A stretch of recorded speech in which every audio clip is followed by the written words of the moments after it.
हिजो निरङ्कुश राज्य सत्ताले हात्ती लगाएर गरिब सुकुम्बासीका छाप्रा भत्काउने गर्दथ्यो, बस्तीहरूमा आगो लगाउने गरिन्थ्यो। आज लोकतन्त्रमा जनताका घर बस्ती भत्काइएका छन्, लालाबालाहरूको बिचल्ली बनाइएको छ। झरीमा रुज्दै साना नानीहरू ओत लागिरहेका, बेहोस भएर ढलिरहेका,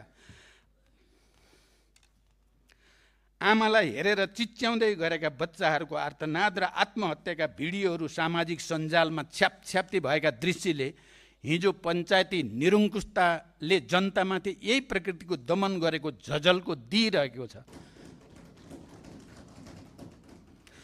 म सरकारसँग आग्रह गर्न चाहन्छु, गरिबहरू समृद्धिका बाधक होइनन्, सुकुम्बासीहरू विकासका अवरोधक होइनन्। बिना कुनै योजना, बिना कुनै पूर्व जानकारी र तयारी जबरजस्ती बस्ती खाली गरेर देशको मुहार फेरिन्न।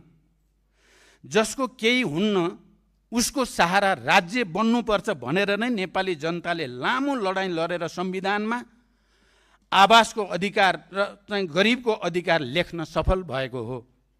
जबरजस्ती उठीवास होइन, व्यवस्थित र वैज्ञानिक बाटोबाट भूमिमाथिको स्वामित्व, जीविकोपार्जन तथा बसोबासको ग्यारेन्टी गरेर मात्रै सुकुम्बासी समस्याको हल सम्भव छ।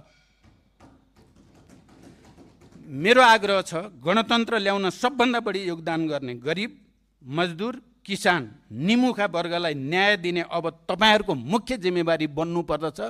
तिनीहरूलाई सताउने काम बिल्कुल बन्द गर्नुपर्दछ। जनतालाई उठीवास लगाएर बिचल्ली पारेर लोकतन्त्रको सर्भिसिङ हुनै सक्दैन।